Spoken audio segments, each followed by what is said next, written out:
afternoon and welcome to the Reflective Coach podcast with Coach Luca. In this episode, we have professional footballer Paige Culver. Paige is current captain of Swedish side IFK Kalmar. Paige started her soccer career in 2015 in Canada before progressing out to Kent State University in the US. Paige has gone on to continue much success, whereby in 2015, Paige came through a freshman season before going on to sophomore in 2016, before achieving the Academy All-MAC honours and first team All-MAC selection in 2016. Paige then achieved MAC Defensive Player of the Year, achieving a scholarship and playing within the first team in 2017. From then, Paige has continued its success, being a Senior Class Award candidate, MAC Defensive Player of the Year in 2017, and ranked second in score history at Kent State University for 80 career starts. We welcome Paige in this great episode with many insights and experiences, where Paige talks about her experiences between Canada, America, France, Italy and Sweden, and the adversities which she has come through and what she experiences within her game. Paige has had a great career to date and has developed much and is now current captain and central defender, and we look forward to this episode and I hope you enjoy it. You can listen to us on Spotify and Anchor. You can find us on Twitter and YouTube, and we're also on LinkedIn. This is Coach Luca, the Reflective Coach podcast. Cool. Can you hear me okay? Yeah, I can hear you perfectly. That's brilliant. Great. What's the time where you are? It's 3 o'clock right now. Okay, so only an hour ahead then. Yeah. Good. How was training this morning? It was fine. We were just in the gym this morning, so tough gym session because we played like an inter squad match yesterday, so it was more of like a recovery session, but it was okay. Yeah, good. Well, it's always, great to train on a Saturday morning. I know, most people would prefer to have Saturday off, especially after they've done an inter-squad training the night before. I know the seniors where I'm at trained last night, and I knew they would have rather have had their Friday night off, but pre-season's kicking in. Yeah, no, it's good. I don't mind training Saturday mornings. I prefer to train in the morning, actually, so we train in the afternoons right now, but Saturday morning's perfect, I think. Yeah, that's usually when I used to do my training with my squad on a Saturday morning, nice and fresh, rest of the day's there. The players are coming in, they want to be there first thing in the morning. At the moment, I'm just enjoying a very rare Saturday off, which is very rare, so it's quite nice, but, the Saturdays ended up being filled with football in some way. Yeah, you got to watch it if you're not playing it, so. No, exactly, and, if it's, if you're not watching, you're not training, you're doing something else around it to do with football. Yeah, always. So it's great to have you here, Paige. And you have an amazing backstory and background. I really enjoyed reading around everything that you've done and how and where you've come from and the journey that you've amassed and been through. And it's certainly very interesting in terms of the pathway that players abroad take, as well as the pathway for women as such. And when you look at the pathway from abroad to what we have here in the UK, when you read about it and the differences, it's so very interesting. And obviously you're Canadian yourself. You've come from Canada, and obviously the journey in Canada is very different to what we have here in the UK. And even when I was reading from sophomore and freshman and even those terms and phrases, when you talk about that kind of thing, what are they realistically for those who don't really know in the UK? Right. Well, I mean, like freshman and sophomore are more like school terms. So like I went to school in the US, and in Canada, we actually don't use that. We use like first year, second year, third year. But in the US, they use like freshman, so freshman's your first year, sophomore's your second year, junior, and then senior. So those are kind of more of your school levels, but those are also like your playing levels. When you play at a university, it's like your freshman year, your sophomore year. So when people ask you, just say I'm a freshman or I'm a sophomore or whatever, as it relates to like whatever sport you're playing and your class that you're in. So I mean, it was new for me too. I had to learn it as well because we don't use it in Canada. So when I went to the US, I was like, I have no idea what this means. So it's a bit of a process to learn it as well, but it was interesting. And when we talk about that process, for you, it's been like an ongoing process as such. You've gone out to Italy, you've played in France, and now you're out in Sweden. So even though Mhm. it's, one big process in terms of, your playing career and your life, once you start each and every journey and each move, that process starts again as such. And how difficult can that be restarting, from going out to Italy, then out to France, example?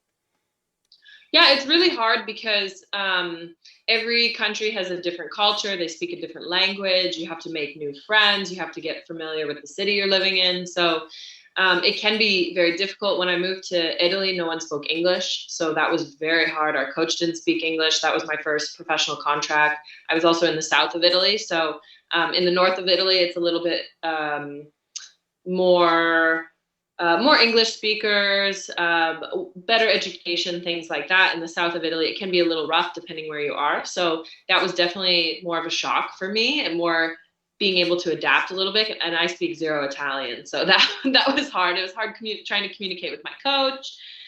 France was a little bit better because I do speak a little bit of French. We learned French in school in Canada, but it's the same process. You have to get used to the teammates. You have to learn the new environment that you're in, not only like within football, but also the city you're living in, how to get around, things like that. So it's starting over can be hard and it can be very exhausting. Sweden for me has been the easiest move because everybody speaks English. The culture is very similar to Canada. So it's been the easiest to adapt into. But I would say Italy and France were very difficult. I had my moments, that's for sure. And the amazing places and countries to live in, and all three of them, and even Canada and the US as well. So you've had a great journey so far, and each of those experiences has been amazing. But living out in France and Italy, two great countries with fantastic food, or I suppose it must have been very difficult not to have engaged in a social life in that aspect, and stay fit at the same time, kind of thing, I suppose. Yeah, I mean, you're training so much that that's pretty much all you focus on. And in Italy, it was really hot a lot of the time. So it's a great country. There's a lot of pasta and pizza and carbs, and we needed those. So that was totally good. That worked out perfectly. But you have to balance it at the same time. You need to enjoy the social life as much as you can, as well as focus on football. And you know that that's your priority. You're being paid to be there, so you don't take that lightly. And then for me, I mean, you can get consumed in football. It can be overwhelming at times when you have drama within a club, or if you're not playing, or things like that. So you need to be able to separate it and enjoy the social life, and enjoy, you're living in these beautiful cities, places, especially in Canada, that we don't necessarily get to travel to a lot because it's so far to travel and expensive to travel. So you also need to enjoy that as well. And I think that's all part of the experience. Of course, and when we come to downtime, and certainly when working with younger individuals, a lot of them just seem to be focused around football, football, football, training, and also on top of that, when they're young, it's school, train, school, train, school, train, and then on the weekends it's even that. And I'm finding a frequency in a lot of youngsters that they're not even enjoying so much of a social life, or even switching off. So for you, when you switch off, or you have that social time, or that downtime, what is it that you do? What sort of engages you away from football? Yeah, I mean, that's our struggle here too, because we're training so much, and you risk burnout, right? And you never want to hit that burnout point, especially in the young kids, because I think in Canada it's a big problem. A lot of young girls, they end up quitting around the age of 16 because they're just so burnt out. And so for us, we always find stuff to do, whether it be in the city. I like to read a lot, so me and some of my friends, we end up going to a lot of cafes and reading. We always do movie nights. The Women's Euro is on right now, so I know it's still like football, but it's fun just to go watch. Some of our friends are playing in the Euro. We always do stuff outside. We bike around. Some of the girls are in school as well, so they're still studying and things. More for enjoyment versus for having to finish school. So I think that's a little bit of a difference as well, because now they're choosing what they want to study versus when you're in primary school or in high school, you have to be there. What else do we do? I don't know. We just go eat and hang out outside. I live in a small city right now, so there's not a ton to do. When I was in France, I lived in a bigger city, so there was a lot of more activities within the city. Even when you just go walk around, they always had events and stuff going on, so that was really fun. But right now, a lot of reading, a lot of kind of downtime. The weather's been great, so we go to the beach and sit outside. And that sounds fantastic. And you know, just the again, what relating back to that age difference of the younger players who are choosing on what they want to do, and from someone who's got that few more years experience, and not in that position where you're not in school again as such. Can that have a tough challenge on the squad in terms of that commitment from the girls, and how difficult it is psychologically on them, and how the manager manages that as such, and how do you support that as a captain? Yeah, well, especially in this club. So in the smaller clubs, the girls don't get paid as much. So especially in here in Sweden, the minimum for Swedish players is a lot lower than it is for international players. So a lot of those players are not only in school, but they also have part-time jobs. So they're working. So the coaches here have a good understanding of that, and they need to find good training times that work with everybody's schedules, because the girls are very committed here. Like, and every team I've been on, even if they're working or whatever, they have always been committed to the team. So I don't think that's ever a question, because when you move to the pro level, it's not just, oh, I get to play football and it's all exciting. It can get very hard and very frustrating. So you need everyone to be extremely committed to the team and focused. But there also needs to be work-life balance. So you have to give time to those players so that they can work and still make a living. And then they're more committed and they're more excited to be at training, So our coach does a good job at balancing that. And I think, myself included, I try and speak for the players. So if they come to us and have a problem, like, look, I can't ever make training time, it's not working, we try to come to like a resolution as a team. But I don't think anybody's focus has been questioned or their commitment to the team. Everybody is here because they want to be here. And I find women's football is very much like that, because there's still that gap in pay. We're not making millions of dollars, right? Or millions of euros. So a lot of the women are there because they choose to be there and they want to play for the team, and they enjoy it so much. So I don't think the commitment is ever questioned, especially on the women's side. And in a small club like this, because the money is not the enticing factor to play, that you have even more commitment. So we haven't had too many issues with that. So it's been really good here. Of course, and commitment's a massive thing, especially around any footballer as such. But for me, even for the women footballers as such, in a female footballers going through it, they're giving so much commitment. And I was speaking to a female footballer the other day. She's a first team player, professional at Swansea City, which is a professional championship Yep. club here. And she says she doesn't get paid anything, nothing at all. And considering that's professional first team, she's on contract and she's getting paid nothing. And I know a friend of mine who's just joined a football club, and he's a male, and he was offered £60 a week just to play at amateur level, and she's Right. professional, getting paid nothing. For me, for where the professional female game is in Britain at the moment, it must be so difficult for females at the moment. As much as it's amazing to play for the first team, when they're not getting paid and they're having to give that so much more commitment to ensure that they can play, um, around everything else that they're doing, the toll it must take, but to find that enjoyment in following their heart and their journey, is can be quite difficult, I suppose. And when you speak about it yourself, you want to make that massive change from within yourself for the game for them, so they can enjoy it as much as possible, and to have that equality and everything that's going through the game right now. But I can only emphasize on how difficult it was for her to, or it is Yeah. for her weekly. Yeah. But I'm sure she's got bills to pay. She still has a life. You got to pay for groceries and things like that. So you have to find a way to make an income as well as do the thing that you love to do. And it would be great if those two things combined and you can make an income while doing that.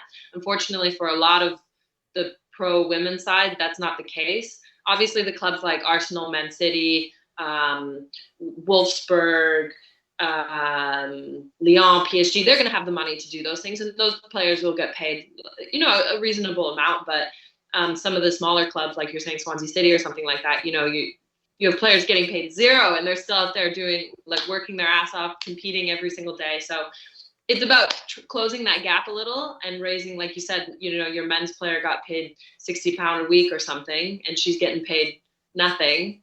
Like, there's no equality there, and we're giving the same amount of effort, the same amount of time commitment, the same amount of like heart and enjoyment to the game, and you're getting paid nothing. So it can be very frustrating, and I feel for a lot of the women's players.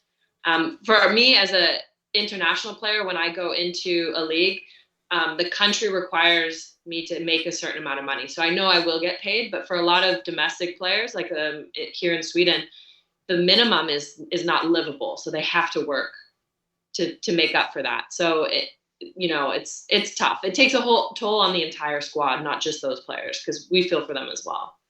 Of course, and the female game obviously is being promoted massively by the Euros at the moment. And when we always hear this word participation and increasing it, especially from a young player's age, and trying to get females from a younger age, when you sort of think about females who enter the game, from 18 and then maybe go professional, or are working and then having to play around that, participation, you can understand, can drop off massively there because they're not even getting paid for it, and they've given everything, and they're going, well, do you know what, I might coach, or I might focus full time on my job, and suddenly participation drops at an older age, and even in the young 20s, because of that inequality, and they're not getting paid, and they have to give up your dream, or have to give up playing, because you have to put your life first. Obviously, has to be done sometimes, but to give up that dream because it's not paying, or not even covering your expenses, can be so Yeah. difficult. And it's until that rapid change is made, and when we talk about participation, unless it's changed, participation's not going to massively increase as much as we want, or is expected by the governing bodies, and until that happens. Yeah, I totally agree with you there.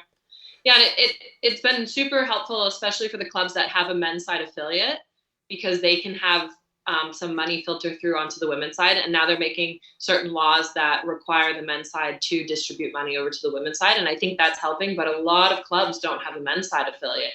I've played on 3 clubs now that have no men's side affiliate. And you can tell they struggle to provide for their players just because there's no support. And it would be great to say that those clubs can survive on their own, but right now in this day and age, it's not possible. You need to have, because the income is coming through the men's side, so you have to have some sort of support there so that we can continue to grow the women's game and keep, like you said, keep participation in it for as long as possible. No, absolutely. And when we talk about participation, starting off in a journey, just how young were you when you started playing, soccer?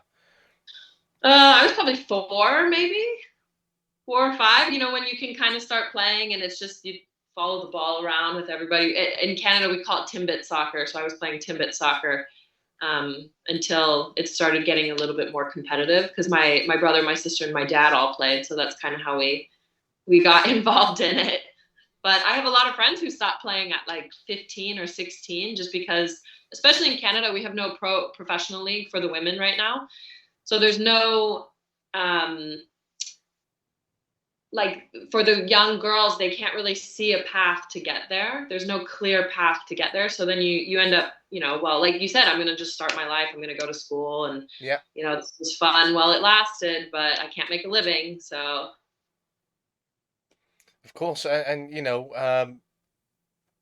if that worked out in a sense that you wasn't a professional footballer, or that the opportunities didn't arise abroad for you, what would you be doing back home in Canada?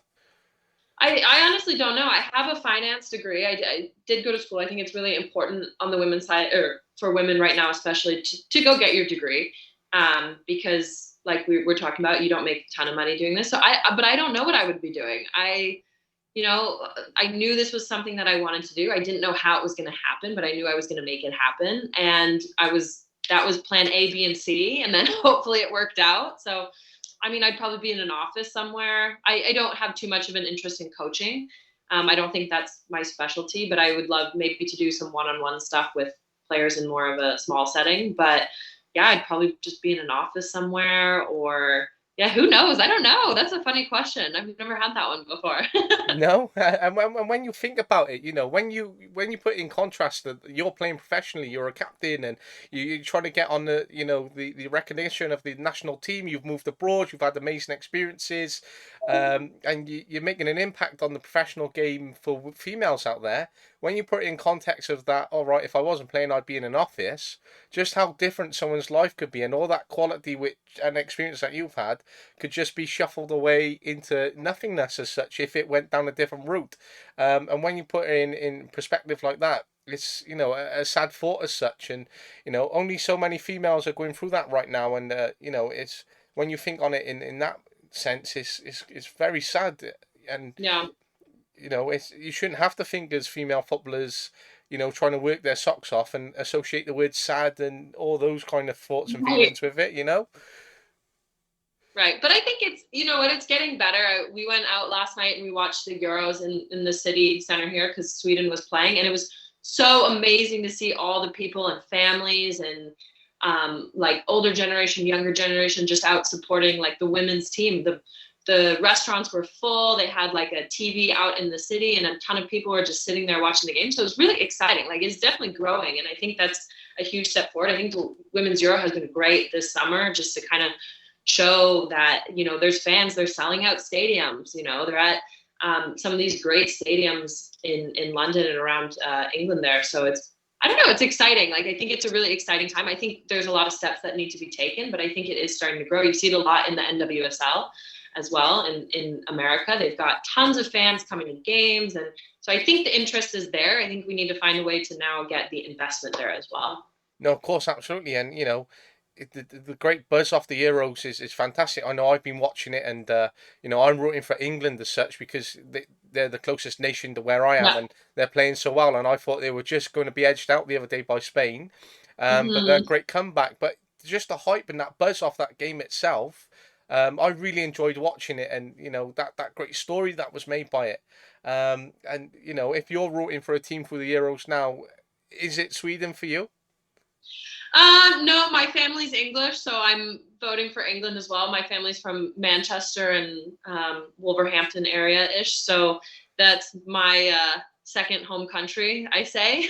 When Sweden's playing, I'm voting for Sweden, or else I think I'd get in trouble by my teammates and my coach. But yes, in my heart, if Canada's not playing, I vote for England. And you can see the difference in the way that England have responded to their current manager and head coach, and Yeah. she's doing such a fantastic job. And even when you read about her and what she has done, and the great job that she done with the Netherlands and the fantastic job she's doing with England now, they had Phil Neville before, and there was just that different context around England. And do you think that environment and that context can be changed by being coached by a male and female? Like, how different can that be? Yeah, it's such a tricky question because we know we need more females involved in coaching, and it's the same issue kind of with referees as well. We need more referees, more female referees. But I think at the end of the day, it's whoever's the best qualified. You know, as females, we don't want to just be given a female referee or a female coach because they are female. We still want the most qualified coach for us, regardless, right? So, but I think it's all about the culture. I think that she's created such a great culture within the team and kind of brought back like inspiration and hope and the joy of the game. And I think that's more of what she's done versus her being a female or a male coach. Like maybe Phil Neville just wasn't the perfect fit for that team and he tried to do something and it just didn't work. And she changes the culture, brings in some new players, some young players or whatever it may be, and kind of lifts the spirits again. So I think that's more of the question versus is it better to have male or female? Because at the end of the day, if you're qualified to coach or qualified for the job or qualified to be the referee, we want the best possible coaching, refing, whoever it may be, regardless of gender. No, absolutely. And in that sense, being a player yourself, can you just is there just a sense of a different atmosphere, or a different sense of environment or anything like that when it goes from a male to female?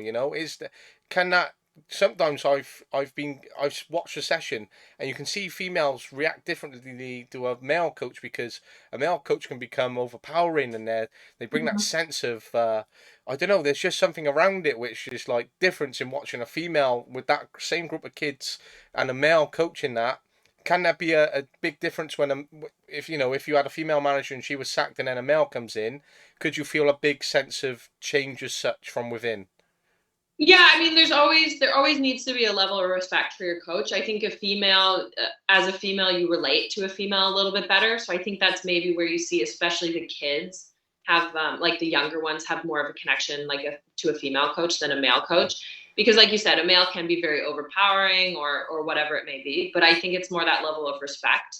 I've had awful female coaches and I've had great female coaches, so I think it makes more of an impact on the young ones, because it's more like mom, or it's more like dad, or it's that kind of relatability to it being a female or a male. I think for us, I've had the worst coaches I've had have been male and female. So I think, like I said before, it's more about that culture that they create within the team. And as long as they're not like on a power trip, or you get some of the males with the big ego issue, and that's been an issue in the women's side and coaching a lot, especially in France. I find that that's a big issue. It's more of the ego of the men as a male coach, and the female coaches tend to do really well in France. And I think maybe that depends on the culture of the country you're in as well, how well they succeed there. I mean, some of the best female coaches are coaching in the UK right now, and they're doing like absolutely amazing, and the girls just love to work with them. So I think it's all about the culture. No, absolutely, and ego can really affect a team and an environment, and even Phil Neville, posting on Twitter, "Oh, good luck, girls! I'm rooting for you." You don't see many coaches once they've left the role, root on their former players or team, and Phil Neville didn't have that ego as such, and he was all about. You can see it when he was coaching England, how much he actually cared and wanted, and was trying. And but the other week, I was on a course with a former manager of England, Mark Sampson, and I knew who he was as soon as I saw him. But there was this brash of ego around him. He just carried it around, and Mm-hmm. it was that sense of arrogance of, I'm Max Sampson, I manage the England women's team, this is who I am. Whereas I suppose if the Phil Neville was there, he would just walk around as if he was just there. So it can be really difficult for someone with that ego to come in and how different that can change and how difficult it can be to be managed under them. Yeah, and I think what's about the women's side, like we say we're fighting for equality and things like that, a lot of it is just the respect. And a lot of times when the male coaches, especially when they come over from a men's side and they've never coached a women's side, it's seen as a step down. It's like, oh, you weren't successful on the men's side, so you're going to the women's side. And I think that's where we as players get very frustrated, because we want the best coaching that we can possibly get. And it shouldn't be a step down. It's a new challenge because you've never coached a women's team before. Or we want super experienced coaches that only coach on the women's side because they know how it operates, because it's very different from the men's side. So as long as a coach comes in and they're just, respectful to us and what we're trying to create, we're going to be respectful to them regardless, So I think that's we're just fighting for the equal respect, and it shouldn't be seen as taking a step down as a coach because you're coaching on a women's side. No, and that's something that I saw on Twitter, whether it was a year ago or whatever it was, you shouldn't see the women's game as a stepping stone. And that has just absolutely sunk into my mind and has stayed with me right throughout. And for me is you can have that outlook of other coaches and how they're using the women's game as a stepping stone. When you look at other coaches like Matthew Beard, who was West Ham women's manager and now at Bristol City, he is absolutely committed to the women's game, and that's what it is for him. He's coaching the women's game, and that's where it's going to go for him. He might have an offer to go in and be first team manager of anyone in the male side, but for him, when you see a coach like that committed to the female game, that's exactly what you want. You don't want him to sort of go, right, this is Bristol City, how can I get over to the English league with the male side, Right. for example, and once we develop more of that, I think there'll be more success for girls. Yeah, and I had a coach recently say to me, like, he's coaching a women's team right now, and he said, "Oh, well, if this season doesn't work out and we get relegated, I'll go back to the men's side." And it's like, oh, that's super.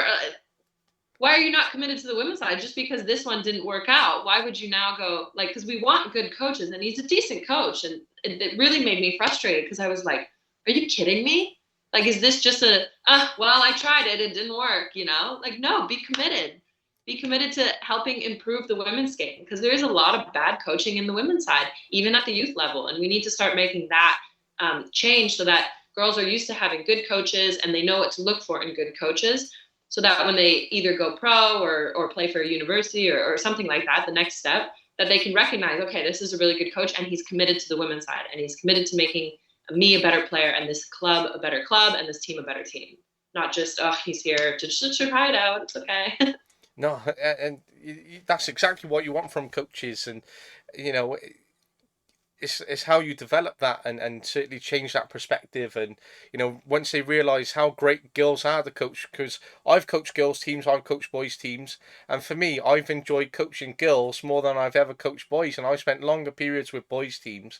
But the Right. girls just so much more committed, just less issues with them, just seem to enjoy the game for what it is, always come in smiling, always asking to learn. Whereas boys is a complete different environment. They're more bitchy than what you'd expect girls to be at times, and Right. they're just always falling out with each other, or Why? they're always Yeah. expecting more. Or whereas the girls are more than happy to have their hour training session, for example, and they're like, "Thank you so much, coach." Whereas the boys are like, "Oh, is that it?" And they're expecting more. Where obviously the girls would be so grateful to have more. And I thoroughly enjoy coaching girls, and that I think there's such a great individuals and great personalities when they come around the game. How different the environment can be, but coaching girls much better than boys every day of the week for me. Love to hear that. I think that's great. The girls are great, and I've seen so much quality in the girls coming through. And even when I was helping out at Newport County trials for our FAW academy with the girls last week, they're just so happy to be there. When even though it's an academy trial as such, and the psychology could and should change, boys would be there going, right, I'm going to stand out and I'm going to run round and I'm going to do all this in front of this, coach and scout. Whereas the girls were like, right, oh, we're here as a group, we're going to pass a ball, we're going to talk, and they're just happy to be there. And I feel that the female game is really developing, but in a sense of happiness and fondness around the matches as such as well. Right.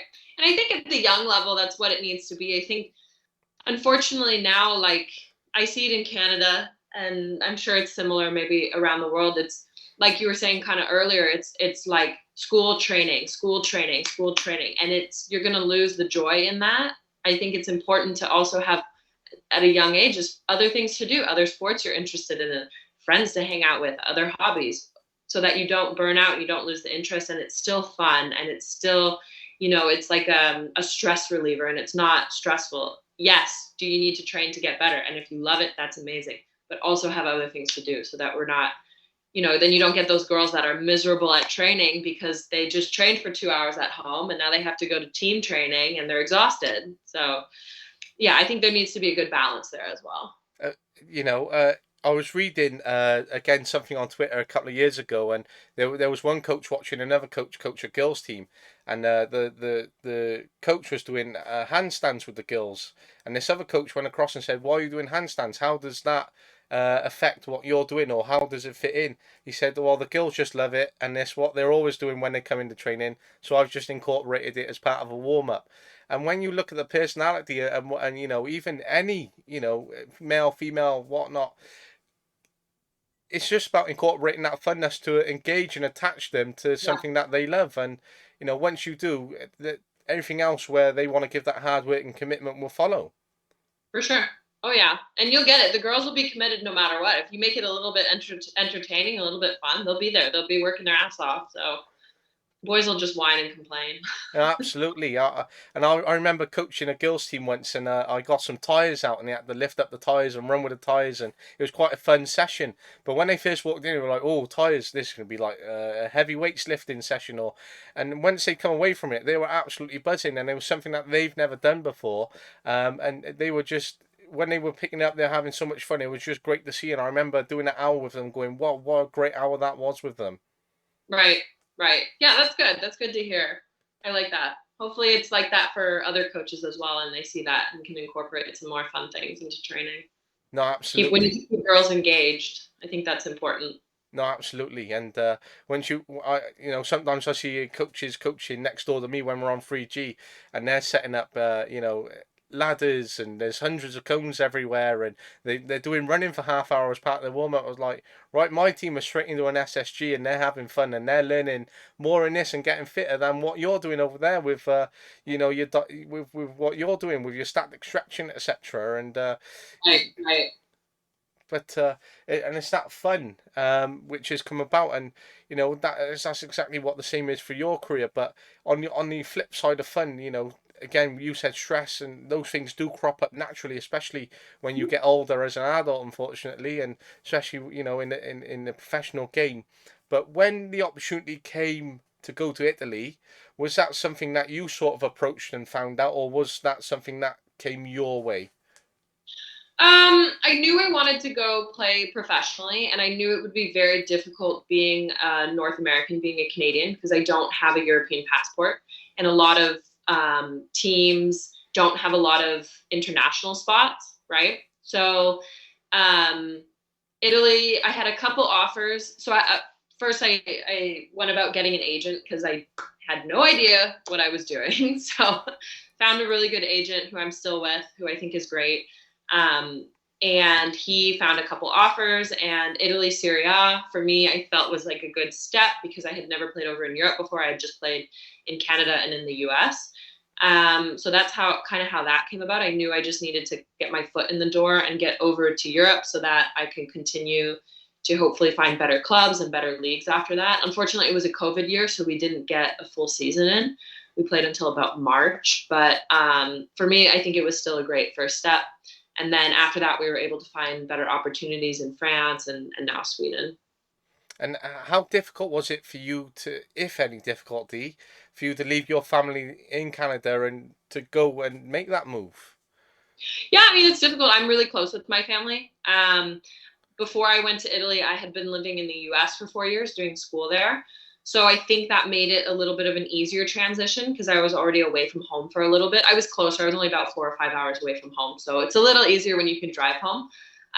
But again, I knew that playing was something that I wanted to do and that the opportunities were in Europe. So I felt that my goal of doing that was bigger than, not being home for a couple years. So, and I still see my family. FaceTime and stuff has been great. So, and my parents were over in Scandinavia a couple weeks ago. So, you make it work when that's something that you want to do, but it is difficult. It's always difficult going to other countries, especially not speaking the language. You're kind of out of your element and you don't have your natural support system there. So it can be difficult, but if your goals are bigger than that, then you find a way to overcome it. And you've overcome much in terms of going out abroad, finding an agent. When you sort of you know sometimes you see it when you have scholars at county where I've been, and they got 15, 16-year-olds, and they've already got agents because the agents are sourced out them. Just finding an agent is one of those can even be a challenge itself, and especially finding Yeah. a right agent, especially with what you hear around them sometimes. But going abroad, learning that language, going out on your own, being away from family in the middle of COVID as well, changing teams. There's so much around that which you've been through yourself. And if I'm right, you had ACL injury as well in your career, which is very, very difficult for some to overcome. And I know my friend who was at Newport County, he was a scholar, he was knocking on the door of the first team. He was almost in there and he'd done his ACL, and then that was game over for him at the age of 16. But for you to overcome that ACL as well and be playing professionally, and that, resilience which you would have took at a young age, and you know everything else that you come through just shows as to how strong as a character you are, and you know everything that you embody as a player yourself, just on paper, um is fantastic for where you've been. And how hard was it to experience an ACL, and what did you go through emotionally? Yeah, for me, my ACL tear was I was right in the national team mix at that point. So that was really hard for me because I didn't make the U20 national team squad because it was right when I tore my ACL. So it was really, really hard. I felt like, well, that's it. I'm done. Like what's the point now? And then, I was still we in Canada, we have something called the provincial program. So it's right under the national team program. It's where all the provinces go and train and things like that. So I was still mixed into there doing rehab and things like that. But like, especially because I didn't make that national team squad, I was like, well, that dream is over. So it can be exhausting, and rehab is a lot. It's about a year now of rehab for people who do their ACL, and it's very common in the women's game. I have a lot of friends who've done it, a lot of girls that I play with play with it in university, have done it. But I think the emotional and the mental part is harder than the physical part because it's a very slow process. Um, you're after you get out of surgery, a couple weeks you feel great, but you still can't run, you still can't touch a ball, and all you want to do is just get on the field and play with your friends. So I think that's the hardest part about it. After that, I rehabbed shorter than I should have because I was trying to get back for the World Cup. Didn't make it, obviously, and then I wasn't sure what I was going to do, and then the university in the U.S. ended up finding me, and I think that was such a great thing for me because it was like a full scholarship to the US. And I thought, okay, I can still maybe play and maybe I'm okay. Maybe I wasn't the player that I used to be at 16, but I'm now 25. It's been 10 years, a completely different player regardless. So it's just something you have to kind of work through.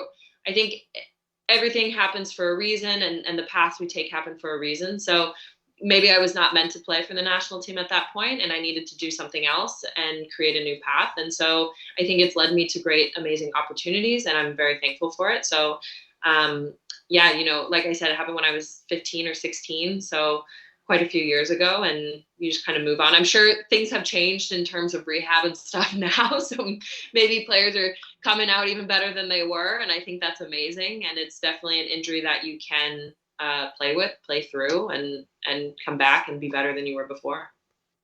And when we talk about psychological and how difficult that can be, and I think it's that awareness is becoming bigger and bigger and bigger, every time the game moves forward in a way. And when you look around just an injury itself, or whether you've been released or you've signed a new contract, there's so much around everything itself. And again, you've overcome so much. But if I'm correct in saying, when you first joined the club in Sweden, there was a change in manager. Yeah. And how difficult was that for you? Because obviously you would have been signed by one, and then suddenly you're on the verge of joining, or I've joined, and then a new manager takes over. You're like, right, am I going to fit a part of their plans? Am I going to be needed anymore? Are they going to like me? I signed with the original manager. Just how difficult, if it was difficult, was that for you? Yeah, well, both clubs I played with in France, that actually happened as well. I had signed with one manager, and then something happens within the club, or they get a better offer, and it flips, and it can completely change the environment of the team. And I think that's really concerning. Here, it was kind of an exciting thing because this club had just been promoted from Elite Tan, which is the second division, into Damallsvenskan, which is the first division in Sweden.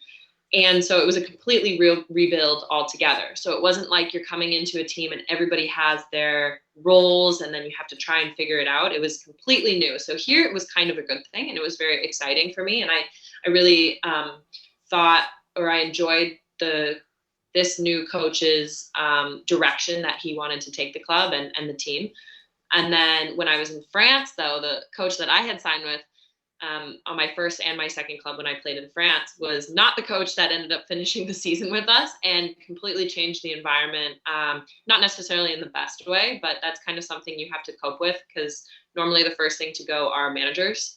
They'll release a manager before they're going to release players. So when things go wrong in a club, so you kind of have to expect that, and you have to be willing to cope with that and adapt. I think playing professionally is a lot of learning to adapt to your environment, and just kind of take things as they come. Don't get too set on a plan and how things are going to go, because that will never happen and it will always change. So it's exhausting, though. It can be very exhausting when you think something's going to happen, and then a week later it changes, like a coach or an injury or whatever it may be, and you have to readjust. So I think it's super important. Teams now on the pro level, I think medical staff is very important. I also think it's important to have a sports psychologist within the staff if they have the funds available, because yes, we need to take care of our bodies, but I think, like you touched upon, the mental aspect for men's and women's can be exhausting. So it's always nice to have someone who's professionally trained in that field that can help players adapt to those situations, just have coping mechanisms and things like that.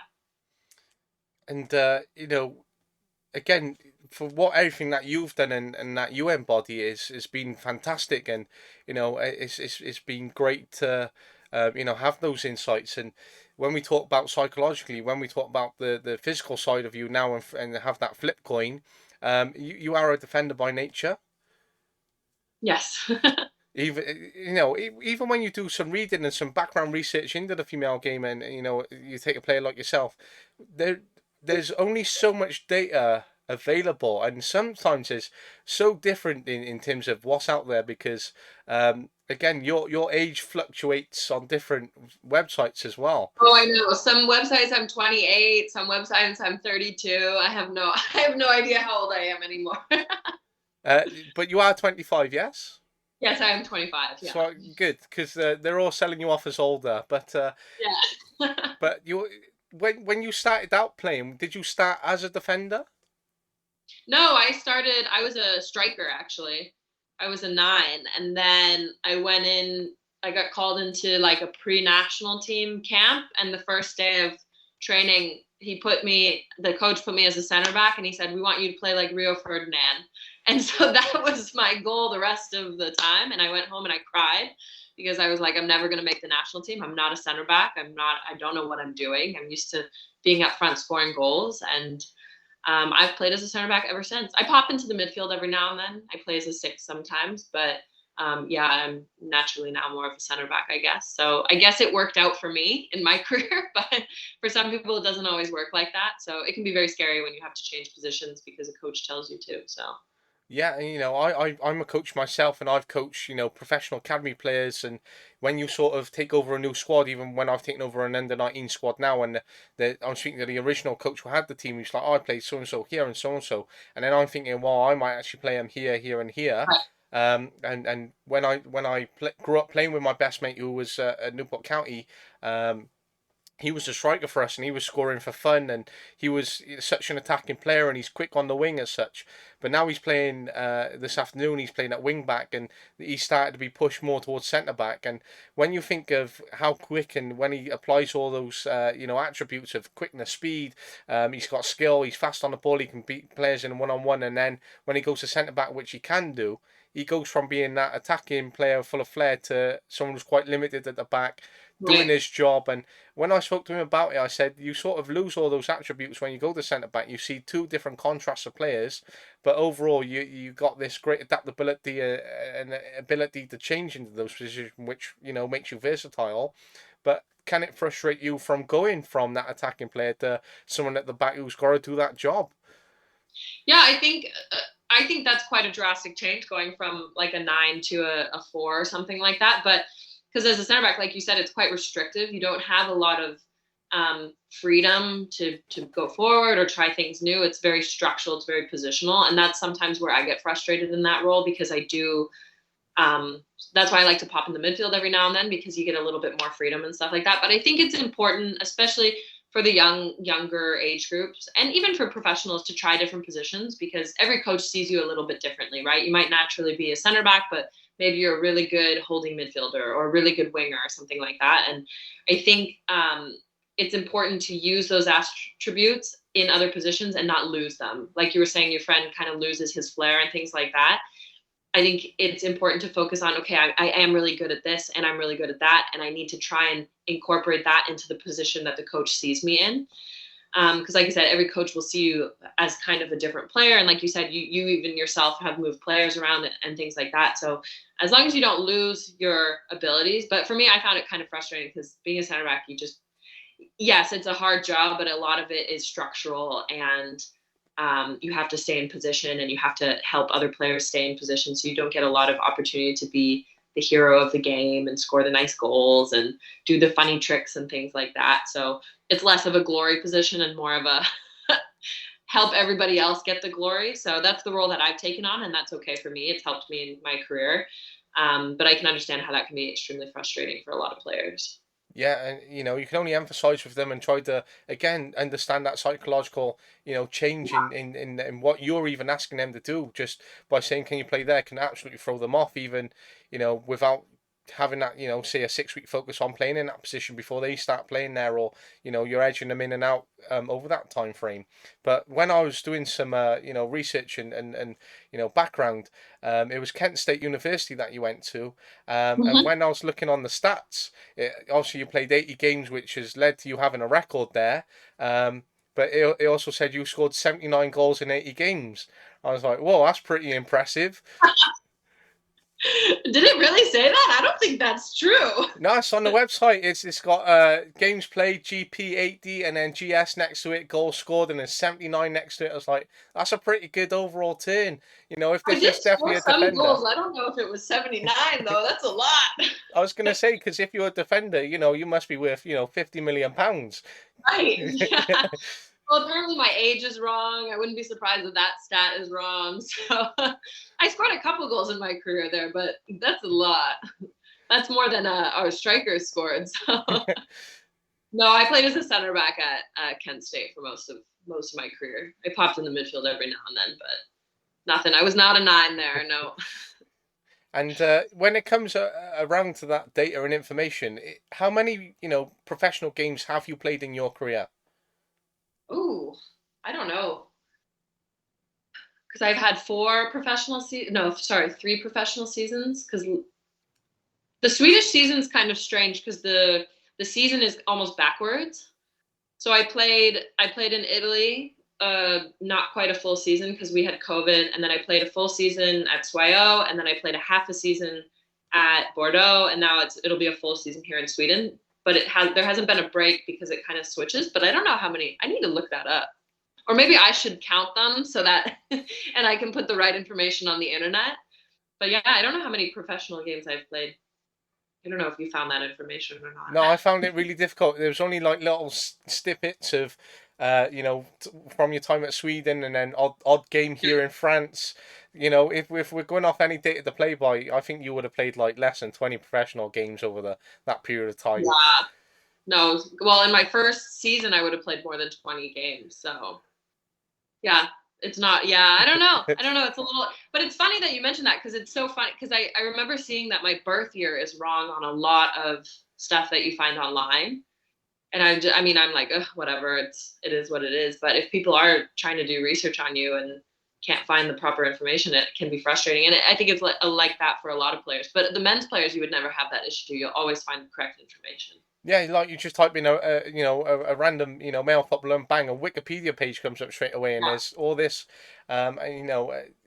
It can make things like this a little bit, you know, difficult because, you know, when I spoke to when we've had kids on before, and one of their questions has been, oh, which out of these games has been your favorite, or what was this experience in this game? But when there's you can't take that sort of element away sometimes because the information isn't there. But you know, and that's but it's great in a way because then you can ask sort of questions and build that journey and give those insights, Right. as I said, which has been great. But what professional football club did you perhaps grow up supporting, or what is your club that you support? Yeah, I unfortunately support Man United. My family's from there, so we always grew up on Saturday mornings watching football, and I mean, we watched everything. My dad always had games on, and we still to this day watch everything. But we're Man United fans and Wolverhampton fans. A lot of my family lives in Wolverhampton, so but we're big Premier League watchers, my family. So, but I love it. I think it's great. I love the Premier League. That's my favorite league to watch. Yeah, no, it's great. It's, you know, again, I think it's going to be a, you know, a real tough season in terms of what's coming, because when you look at the kind of pre-season that, you know, City have gone, right, we've got these great players like Gabriel Jesus and Sterling and Zinchenko, but you can all go because we're just going to get some more players in. And when Yeah, there's a club like that and they're just releasing some of their best players, it just shows the might and strength that they have. And when Arsenal are going, right, we're going to strengthen, but we're going to take these players that you're letting go, it's like, well, okay, City have let them go, but you could also use these, and they could be great players for you. Chelsea have signed Sterling, which is, you know, been amazing yeah. for us as a Chelsea fan. And they're bulking up their squad amazingly. City and Arsenal have come out there. You know, Liverpool, you know, they're doing a bit of business, but it's not massive. You know, United have looked quite good in pre-season. Um, We'll see. yeah, we will see. But so far they're doing okay in pre-season. They're doing better Well, than we talk Chelsea's about like pre-season. coaches, and United have had. I don't think they've been able to find a coach since Sir Alex left. Like, there's been, the coaches floating in and out, and I think the problem is, the environment and obviously the board. There's a little bit more complication on the men's side than there typically is on the women's side. But we talk about coaching and how that relates to creating environment within the team, and I think that's been like a lot of United's problem is having a decent coach to deal with a lot of, like, now you have Ronaldo and their big personalities, big superstars, and kind of balance that as a coach and within the squad. And I don't know. I'm kind of nervous for them this season, but we'll see what happens. Well, I think they could do well. Being a Chelsea fan, obviously, I don't want them to do well. But Right. from what I've seen over pre-season, and I think even letting a player like Paul Pogba go, as Yeah. much as it's like a kick in the teeth for United, going, well, we paid 80 million and he's just walked off for free. I think by letting him go and getting rid of that personality is really going to benefit the side. And I think that's the point that Jose Mourinho was trying to get across, was that there was too many big personalities, that they were trying to rule the club. And I think he was trying to create a long term vision which was going to benefit them, and then obviously led to the sack. And it's been that constant change, and again, just those big egos. Right, we'll spend 80 million here. We'll go and get him. Like Maguire. What a waste of money in reality when Oh they could be yeah. signing a player like you. Yeah. Yeah, exactly. I mean, with Paul Pogba too, you can tell he's unhappy. Like when players are unhappy, you can't just force them to stay there. He was playing so much better when he was playing with France than he was playing all season with United. So I agree. Like I don't love Jose Mourinho, but I think he had the right idea in terms of getting rid of the personalities. I agree. I don't think Maguire is worth the paycheck, but half of England agrees, half of England disagrees. Yeah, So I know. Tell me about it. But yeah. when we look at players themselves, and that what they do, on the offset. One question that I always like to ask is, do you have any superstitions as a footballer yourself? Is there anything that you do, pre-game or pre-training that you do? So I used to be extremely superstitious, like wear the same hair tie and all those things. Now I've kind of purposely drifted away from that because I don't want that to dictate how my game goes. I would rather not have that, like, oh, I forgot to tie my left shoe. Now I'm going to have a bad game, because I think the psychological aspect of that really can hinder you quite a bit. Some players, it probably helps a lot. Oh, I've got my lucky socks on, and now I'm going to have the best game of my life. For me, I felt that it was a hindrance towards my game. So I decided that I would change things up almost every game, so that, whether it be a different hairstyle or a different pair of shoes or different shin guards, something like that, just mix it up so that I don't get in that tradition of, oh, I forgot this one thing and now I'm not going to play well. Because for me, I focused too much on that in the past, and I think it messed with my psyche a little bit. So now I don't do that, and I wish I was more exciting, and I did, but I don't. So I think for me, it was more important to let that go and just be able to adapt to changes before, after, during a game. No, and that's a really important point, which obviously I wanted to pick up on, and those little strategies which you've made in changes to how you approach and how you start off a game, and no superstitions and getting rid of them, how they can really benefit you. And I was speaking to Justin Hoyt, and he said he always puts his left boot on before his right boot, and he still does, and he's later on in his career. But for a young player, if those little things start to creep in, it can really affect them, and right throughout for the next 20 odd years or so, if they were to make it professional over that period which they would look to play for into their 30s. And it's having those strategies and those those positive outcomes for them, which they can sort of develop and change and adapt from, in terms of their approach. Yeah, I think for myself, I think it was better not to have those things for that reason. For I think in football it changes so much. You're traveling to away games, so you're not always at home. Your schedule changes. You have to eat at places you normally don't eat at before a game, things like that. And I think the more you can learn to adapt to those things, the better it is, because your routine is not always going to be the same. And if you get stuck kind of in this bubble of, oh, my routine is not the same, I'm not going to play well, then you've already psyched yourself out before the game's even started. You've already defeated yourself before you even got in the ring. So I think for myself, it was like, oh, well, our bus is late. We still got a game to play. No problem. Like, I got myself together. Oh, well, we're eating pasta today instead of rice. No problem. Still got a game to play. So I thought that was a bit more beneficial for me. And, maybe for other players, like you said, his left shoe before his right, that's not a huge thing that's going to impact his whole world. And that's something he can focus on. But for me, I didn't want any of that. I just wanted to be able to kind of go with the flow. And you fight with yourself sometimes. You're like, oh, should I? Because I played really well last game, maybe I'll wear those cleats. But I'm like, nope, gonna mix it up, because I don't want that to impact in my head how I'm gonna play in the match. No, of course, and again, when we focus around psychology, for me, which is a massive, focus point for me as a coach, Yeah. have you ever experienced difficult relationships in the change room or in that environment as such, with any of your teammates, which can be quite difficult to sort of manage, overcome, and being in and around, you know. Yeah, I think a lot of the time, especially when you're a foreign player living in a foreign country, your teammates become everything to you. They become your family, your friends, everything. So you spend a lot of time with them, right? And I think that alone can be very difficult. Even when you spend a lot of time with your mom, your dad, your sister, your brother, you get annoyed with them, right? It causes conflict. Um, I've been on teams where we've had no conflict. I've been on teams where the entire team can't stand each other. I've been on teams where you can't stand the coach, and that kind of brings you together as a team. And you're always going to have different personalities and things you have to deal with. That's just part of life, whether it be in football or in the workspace or at school or anything like that. And I think it's important to surround yourself with a group of people, whether it's 2, 3, 4 people that are like minded, but also push you. And being able to adapt not only to your situation but also personalities in the locker room is super important. And I think as a captain I've learned a lot about that this year, because you're kind of you have to be able to work with everybody. You can't have a captain that most of the team hates, most of the team likes.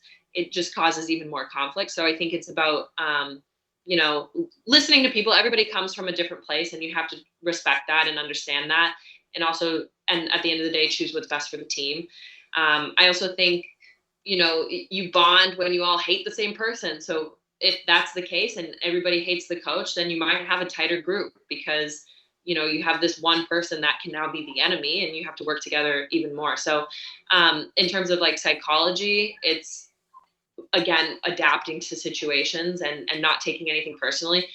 It could get, aggressive. People can be mean. People are going to say not nice things because they're trying to take your spot and things like that. You have to be your own biggest supporter and know who you are as a person, and have those people that you can rely on, and not always listen to the voices around you or in the locker room or on Twitter or on Instagram or whatever it may be, and kind of push past that. And again, when it comes into that aggressiveness from personalities and how that can be within those contexts, when it comes to negotiating a contract or agreeing on a contract, what does that look like, and can it become difficult at times?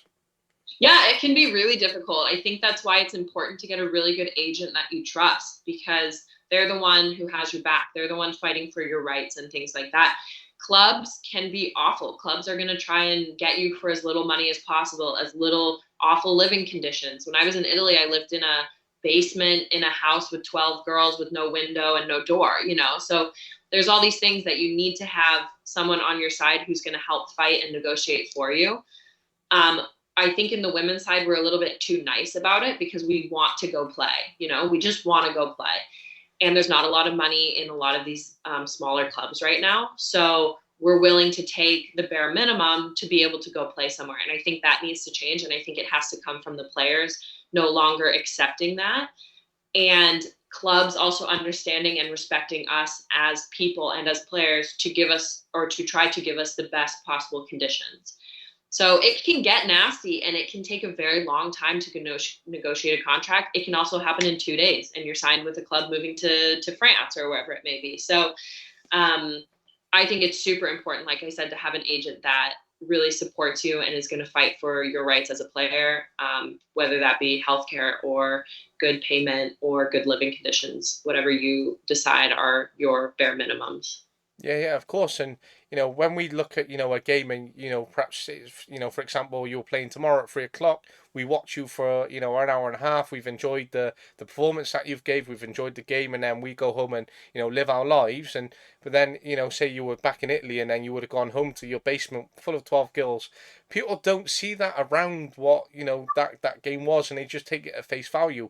Whereas what you're going through personally around all those hours and minutes around the game, to put on a performance for them and to play your game, and they don't see how difficult it can be in your personal life and everything that you're giving up to be on that pitch and represent their club. And that's really difficult, and it's even more difficult when they start bullying you and or giving you bad criticism if you've had a bad game, which is natural at times.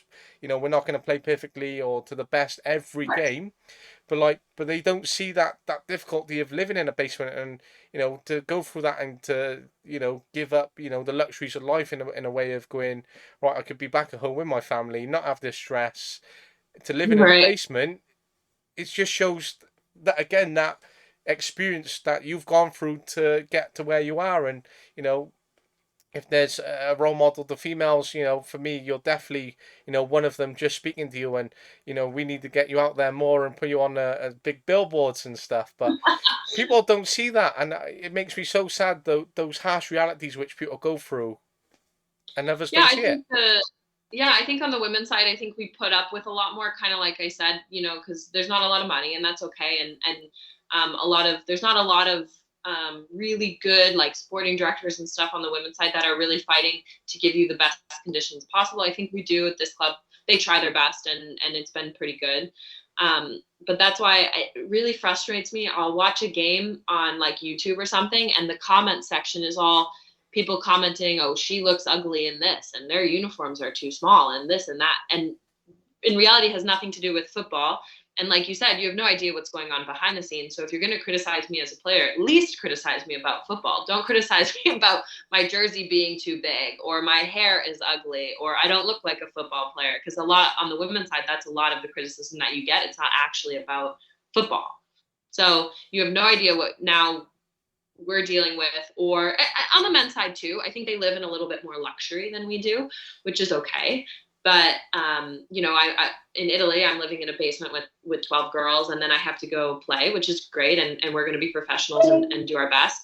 And then some guy is going to message me on Twitter and tell me I played bad, but my shorts were cute or something. It's like doesn't make sense to me. So at least if you're going to criticize us, that's fine. We put ourselves out there, and we're playing and we're performing, like you said, for fans or on TV or what it may be. But let's keep it focused on football and not on all those other things. No, of course, and that can only be so difficult. I said I've coached girls, and when they've turned up the training with full on makeup because they're they don't want to be seen as exposed as such without the makeup on a football pitch, sweating and hair Yeah. messy. I'm like, don't worry about it. It's about that performance that you put on, and then when you go out later with the girls and you're going out and having food, and then if you want to put that makeup on, then go in and do that. But it must be so much more difficult from your perspective when people are going, right, oh, why is she wearing makeup, or why is she not wearing makeup, or why is her hair like this? Whereas, like, the males won't get as much criticism as such because of that as such. And but for the females, you can only, like, when you get people online who are criticizing that much in detail, it's like, well, the ball's there. Why are you Right. focusing on the top? Exactly. And I get why the girls are coming into I mean, girls are their own special breed to begin with. So I get why they're coming into training. They're probably at a weird point in their life and things like that. And if any of that is related to football, they're also going on social media and watching whoever their favorite footballer is on YouTube or on Instagram, and those are the comments they see. So I'm sure that plays a little bit into it on the field as well. It's, oh, why does she have fake eyelashes on? Oh, why doesn't she have fake eyelashes? Why does she have this? It's like you said, the ball is there. Let's focus on that. And then also the younger girls don't see those things and don't have those issues when they go onto the field. So I think we need to do a better job also as fans to watch with the women's game and focus on the football, not focus on everything else. And it just shows how much more there is than just that ball on the pitch, of how many levels you go through, how much you dig deep, and how extensive the list is from a coaching perspective to support each and every one of your players, especially female players, because of how much criticism or how much the game is analysed, or how much the person goes under the magnifying glass, because there's so much around it. And supporting them is a massive job as a group. And you know again, I think there's so much more on coaching courses which need to develop, just for, say, you might have your football leaders or your UEFA B, whatever, but I think there needs to be like an attachment of, right, this is the female psychological Yeah. impacts and stuff, which there's so much more which needs to be explored for me, when you're going through that pathway or in and around it. Yeah, I agree. I think that was something think that could, potentially develop. And I think that would be super beneficial. That's why I said earlier, I think on the pro side, at least, or even in university, we had it. It's super important to have access to a sports psych or, a therapist per se, someone that can help you with the sport psychological aspect of all those things that you're dealing with. And I'm sure they have it on the men's side. Again, they have more resources than we do necessarily on the women's side. But I think that's something that clubs should look into adding in their medical staff per se, because I think that would be a huge benefit to a lot of athletes in general, because I don't think people realize how much you take on off of the field just to get onto the field every week and play on Sundays or Saturdays or whatever it may be, and perform at your best.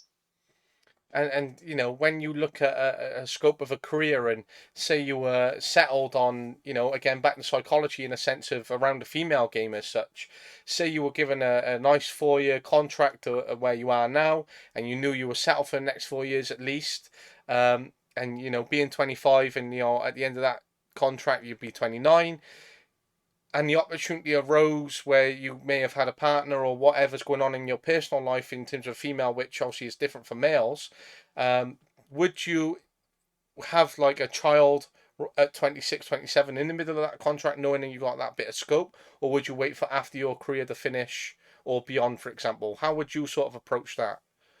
Yeah, that's an interesting topic, because you see a lot of, especially in the US now, you see a lot of the big stars like Alex Morgan and Sydney Leroux. They've taken time from their careers to go have kids and then, go back and play. And now they're not in the national team anymore, but they were those superstars once upon a time. And that is something that as a female athlete, you have to take in consideration, whether you're a football player or not a football player. For myself personally, I think it would depend on where I am in my life. And if I have a good relationship with that club and that's something that I wanted to pursue, I would have those conversations and hope that that club would support me in my decision to be a mother or whatever it may be. I think it's more beneficial if you have a buffer, let's say like a 4-year contract that you're settled into. A lot of teams, they probably won't say it out loud, but they probably won't sign women who are a little bit later, because they know that they might be considering having a kid, and that would take away a year off of that contract, and they still have to pay them and from their career. So I think a lot of leagues need to look into having that support system for female athletes in football, and like I said, whatever sport it may be. I think the NWSL is starting to do stuff like that, where they have clauses for the girls that want to start having kids and things like that, because it is a very interesting topic, because there's a timeline on your body, and when you can have kids. And I think that's something that needs to be talked about more in the female athlete world. Myself personally, I don't know what I would do. Like I said, I think it would be easier having a buffer, because I do want to have kids eventually, and we'll see where my career goes in the next little while. And I mean, that's still years away for me, but there's girls on my team who are 36, and that is something that they really need to seriously consider. And I think those are conversations that you have to have with your club, and hopefully you feel comfortable and safe enough to do that. And that's something that they're willing to help you with. And it's another layer that's part of the female game, unfortunately, or fortunately, depends how you look at it. Yeah, and it just shows how extensive it is, whether you, again, psychologically put yourself in, right, I'm 27 now, do I give up year of my life in terms of playing to focus on my personal life? Or do I wait until later on, again, like 36, and put my personal life on a complete hold to put my professional career? And how will that affect me short term, long term? And if I have a kid, and how my contract looks and I get released, or if we have to move country, or we suddenly got to move club, or I've got a young child and then I'm getting back into playing, and, the recovery on my body. But again, that time commitment to playing and traveling and away, and how this affects my child and my personal life. That's just an extensive thought process in itself, to how much support a female would need in a situation like that, or if they were coming up and a club being in a great position. Again, those finances kick in, and how much wider the game needs to develop to sort of go, right, okay, you've come to me, said, right, I'm going to have a child, that's completely fine, we'll support you for at least a year for you to have your child, and then we'll look at it and reduce on your time, come back in time frame. There's so much around the female game which even from a young girl looking at playing, to how you would look at a young boy, is at the same age of 15, for example, for their scholarships, how different their journeys would be, even if they made it both professional, in terms of what would be considered for the female, considered for the male as well, internally and externally, in terms of how different that journey could end up being because of what surrounds a female and what they would need to go through and give up. Right. Well, and that's exactly it. Like a lot of it is giving up part of your life to pursue something that you want to. Like you said, the social life and having kids or whatever that may be. The men's side don't necessarily have to deal with that because they can still have a kid and mom is at home taking care of the baby while they're at training. So it's a little bit less taxing on them. They don't have to think about trying to get my body back together so that I can go run for 90 minutes because they can stay fit because they're not the one having the baby. So like you said, there's so many layers. And like you said, looking at a girl at 15 and a guy at 15, their careers are going to be completely different, whether they both go play pro or whatever it may be. And I think that I don't want that to deter people from wanting to coach on the women's side or wanting to invest on the women's side, because I think it's amazing. You see these girls who have had kids and they're on their second or third kid and they're still playing for Sweden's national team, scoring goals and doing whatever. And they've done that without the support. So imagine how much better it's going to get once we finally have the support in the women's game and you can allow those girls to make those decisions and then to develop and still be these incredible athletes. It's just going to get better and the football is going to get better. And we have lots of fans watching now, which I think has been amazing, but it's, when we watched Champions League, they're breaking records for selling out Camp Nou and whatever it might be. It's amazing. And those girls are having babies and doing it all by themselves and, getting paid the bare minimum, but still out there and selling out stadiums. So I think it's just going to get so much better once we have those systems put in place and people like yourself and who are willing to have these conversations and talk about it. I think it's amazing. And it's just going to progress it even further.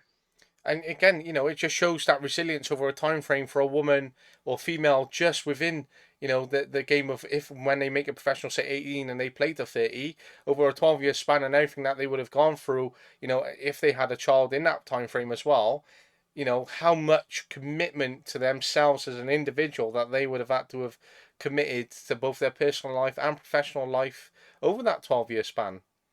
Yeah, I mean, there's a girl on my team now. She played, I think she played for Bristol a couple of years ago, and her roommate had a baby, and she was a player on the team as well. So now you not only, because you can't make enough money to live on your own, you're living with a roommate, and you got a toddler in there or a newborn, and you're trying to figure it out, and it's it's a mess. And they still go to training every day, and try and represent their club as best they can, and they're national team players, and they're still some of the best for their country. And it's crazy. I think it's like very admirable to look at them like that and be like, wow, that's insane. I don't know how they've done it.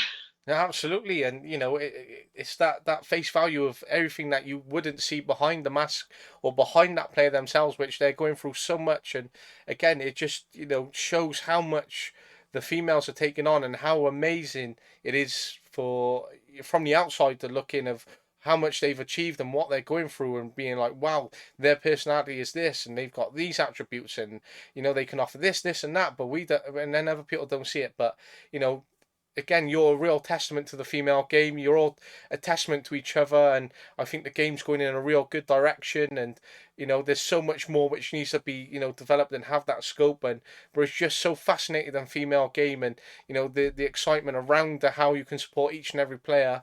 Again, just shows what the female game is within itself, and how much psychological support is needed, and especially that physical support, when those things do happen, i.e. having kids, etc.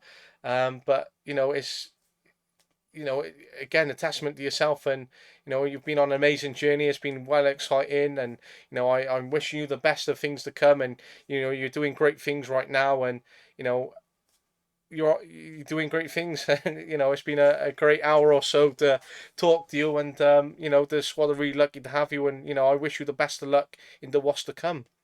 Yeah, thank you very much. I appreciate chatting. It's been great. And like I said, these conversations are so important, and thanks for supporting the women's game. I think that's super exciting. And check out France France plays tonight for the Euro, so it should be a good game. Yeah, no, it'd definitely be a good game, and I got another Q&A on Friday with another professional female, which I'm really looking forward to, and expanding on the scope of the females, and those insights, and looking at contrasts of how each player would look at each situation in that difference as well, and creating that collective. But it has been great, and it's been really exciting to speak to someone again overseas who's come from Canada and gone out to America, and how different that would look from someone in Britain, Right. and to the experiences that you've had. But get back to that great goal scoring record, leading your team, back into training, and enjoy it. But it's been amazing to speak to you. I've really appreciated the time that you've given up, and the correspondence in the build up. But again, it's been great, and I'm wishing you the best of luck.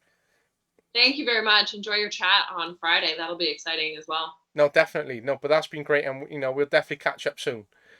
Yeah, sounds great. Thank you so much. No worries. Thank you very much. Okay, talk to you soon.